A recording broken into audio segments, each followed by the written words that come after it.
Dear student, आज अपन question पढ़ रहे हैं जो आपके मेन एग्जाम के अंदर इसका क्वेश्चन परमानेंटली आ रहा है, हर साल आ रहा है। तो आप प्रीवियस ईयर के जितने भी एग्जाम हुए हैं उसमें एसिम्प्टोट से रिलेटेड क्वेश्चन डेफिनेटली रहता है। अगर आप बीटेक या बीएससी डिग्री कोर्सेज से हो तो एसिम्प्टोट्स को फाइंड करने के लिए जो पिछले जो हमारे द्वारा जो चैनल के ऊपर जो वीडियो दिए गए हैं उसमें मेथड पूरा समझाया हुआ है, जिसमें जनरल कर्व और लिमिट मेथड को बताया गया है। अब लिमिट मेथड की एक्सप्लेनेशन में देखते हैं तो यहाँ पे ये जो कर्व दिया हुआ है इसके एसिम्प्टोट्स के होने चाहिए। देन यहाँ पे अगर इस पार्ट को अपन देखते हैं तो ये थर्ड डिग्री का फंक्शन है, और यहां से यहां तक ये देखते हैं तो ये f(1) कह सकते हैं। यहाँ पे फर्स्ट डिग्री और ये 0 डिग्री का फंक्शन है, इससे कोई सेंस नहीं है। ये f(3) + f(1) = 0 टाइप में है। दैट मींस यहाँ पे ये 3 का मतलब है इन तीनों फैक्टर की जो डिग्री है वो थर्ड डिग्री का फंक्शन है,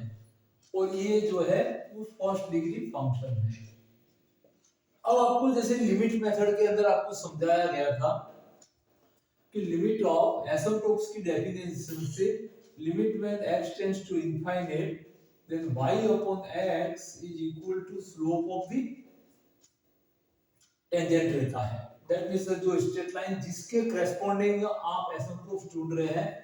तो वहां पर लिमिट जब x टेंड्स टू इनफाइनाइट रहती है तो y/x को उसके स्लोप m से बताया जाता है। अब यहां पर अपन देखते हैं कि जैसे ये जो फर्स्ट फैक्टर है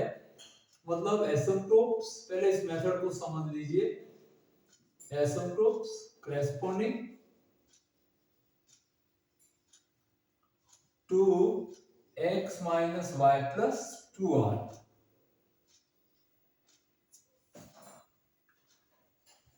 इस फैक्टर के रिलेटेड में जो एसिम्प्टोट्स होंगे वो क्या होंगे, तो बाकी के इन दोनों फैक्टर से इसको डिवाइड किया जाए। दैट मींस इस इक्वेशन को इस तरह से लिखा जा सकता है। तो ये आपका इक्वेशन नंबर 1 है, मान लीजिए। तो x - y + 2 and plus 5x - 6y + 7 divide by ये जो फैक्टर है इसको एक लीनियर इक्वेशन मान सकते हैं। इसके डिनोमिनेटर में ये दोनों फैक्टर आ जाएंगे। That means 2x - 3y + 4 and another factor is 4x - 5y + 6 = 0। ये इस फॉर्मेशन में आ जाता है। अब यहाँ पर इस लिमिट वाले कंसेप्ट को इस पार्ट के लिए अपन अप्लाई करते हैं। तो यहाँ पे देखो आपके पास क्या आ जाता है। That means x - y + 2 and plus limit of x tends to infinite, then यहां से अपन इस पार्ट की जो ये ओवरऑल पार्ट है इसकी लिमिट फाइंड करना चाहे तो यहां से अगर अपन एक x को कॉमन लेते हैं तो यहां के फैक्टर में 5 - 6y/x + 7/x एंड एक x यहां से कॉमन आ जाएगा इस फैक्टर से, और एक x यहां से कॉमन आ जाएगा। दैट मींस यहां पे आपके पास में x² रह जाएगा। इस फैक्टर के अंदर 2 - 3y/x + 4/x and another term is 4 - 5y/x + 6/x = 0 रह जाती है। अब यहाँ पे देखो क्या होगा, ये x से इसकी पावर कम हो जाएगी। दैट मींस ये 1/x बचेगा। अब जहां पे y/x है that means any constant upon x when limit of x tends to infinite, तो ये टर्म तो किसमें 0 में बदल जाती है। दैट मींस 7/x और 4/x, that means limit of x tends to infinite पे 7/x है वो क्या हो जाएगा 0। ऐसे यहां से 4/x और that means limit of x tends to infinite पर 6/x also equal to 0 because x tends to infinite पे constant upon infinite is 0। तो इस तरह से आपके पास ये जो टर्म है ये तो सब 0 हो जाएगी। अब जो लिमिट ऑफ y/x की टर्म होंगी, limit of x tends to infinite पर y अपॉन x, तो y अपॉन x का जो टर्म रहेगा इसकी लिमिट क्या रहेगी आपके पास में, दोनों सेम ऑर्डर के फंक्शन हो जाएंगे, तो y अपॉन x है वो टर्म इसके स्लोप m का वैल्यू एक कांस्टेंट की तरह से बिहेव करेगा, जो m is equal to here इस लाइन का स्लोप देखा जाए तो minus x coefficient upon minus y coefficient, that means minus का 1 upon minus 1 is equal to plus 1, तो y अपॉन x है वहां पर प्लस 1 आ जाएगा, तो ये y अपॉन x और y अपॉन x की टर्म प्लस 1 हो जाएगी, ये कांस्टेंट फ्री हो जाएगा, बट यहाँ पे इस ओवरऑल के साथ में 1 अपॉन x है,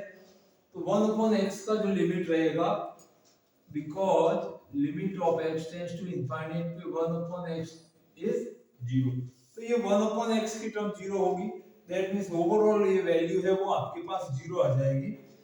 तो therefore asymptotes 1 is equal to x minus y plus 2 plus 0 is equal to 0, whole part is 0 and this one is x minus y plus 2 is equal to 0, आपको पास में asymptotes मिल जाएगी, that means जब इनकी degree के अंदर minimum 2 का difference रहता है, 2 का डिफरेंस रहेगा, तो अपन डायरेक्ट बाय इंफेक्शन इसके एसिम्प्टोट्स लिख सकते हैं कि bye infection f of 3 plus f of 1 equal to 0 रहता है, तो इसकी एसिम्प्टोट्स की joint equation f of 3 equal to 0 रहती है, दैट मींस यहां पर देखा जाए तो f of 3, तो अपन ने यहाँ पर ये लिमिट मेथड से देखा, इस फर्स्ट फैक्टर के रेस्पेक्ट में जो एसिम्प्टोट्स आती है खुद यही लीनियर फैक्टर इसकी एक एसिम्प्टोट्स का इक्वेशन होता है। अब इसी तरह से अपन अगर इस सेकंड फैक्टर के रेस्पेक्ट में इसी लिमिट मेथड को फॉलो करते हुए एसिम्प्टोट्स निकालेंगे, फिर थर्ड फैक्टर के थ्रू भी एसिम्प्टोट्स फाइंड करेंगे, तो वो सब f of 3 equal to 0 से डिफाइंड रहते हैं, दैट मींस आपके पास में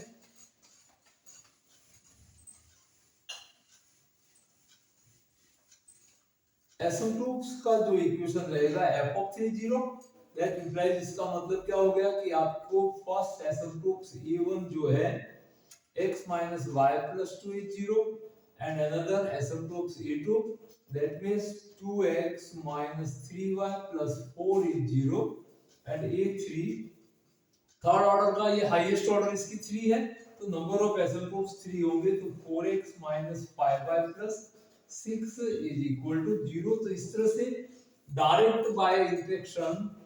आप एसिम्प्टोट्स लिख सकते हैं, डायरेक्ट एसिम्प्टोट्स आप f of 3 equal to 0 से दे सकते हैं। ध्यान रहे कि आपको limit of x tends to infinity पे अगर डिनोमिनेटर में कोई भी x वैल्यू बच रही है, जब भी यहाँ पे डिग्री का डिफरेंट रहेगा, तो यहाँ से f of 3 है, f of 3 प्लस देखो यहाँ पे आपको इसको और ध्यान से समझना है, f of 3 plus f of 1 यहाँ पे फर्स्ट ऑर्डर या इससे भी कम ऑर्डर का फंक्शन है, तो यहाँ पे होगा क्या, एक फैक्टर तो यहाँ पे इधर रह जाएगा और यहाँ पे 2 ऑर्डर होगी, जैसे एक फैक्टर यहाँ पे रह गया आपके पास में, तो यहाँ पे सेकंड डिग्री की फंक्शन बचेगी, यहाँ पे फर्स्ट डिग्री, यहाँ पे फर्स्ट और यहाँ पर सेकंड डिग्री की फंक्शन। अब सेकंड डिग्री की फंक्शन जो f1 को डिवाइड करेगी तो always 1 upon x limit x tends to infinity equal to 0 बताएगा, तो इस रीजन से जब भी इस प्रकार की कोई लीनियर इक्वेशन फॉर्म में कर्व का जॉइंट इक्वेशन हो, तो उसके एसिम्प्टोट्स को आप डायरेक्टली लिख सकते हैं, आप एग्जाम में भी बता सकते हैं। तो इस तरह से ये देखो हमारे द्वारा ये बताया गया है कि लिमिट मेथड में किस तरह से आपको काम करना है, और अगर आपको डायरेक्ट उसके एसिम्प्टोट्स पता चल जाए तो आप डायरेक्ट उसको डिफाइन करके अपना आंसर दे सकते हैं। तो इस तरह से और इस प्रकार के एसिम्प्टोट्स के क्वेश्चन जानने के लिए, समझने के लिए, सीखने के लिए बने रहिए हमारे चैनल पर। अभी तक सब्सक्राइब नहीं किया है तो सब्सक्राइब करिए और अपने फ्रेंड्स में शेयर कीजिए। Thank you for watching this video.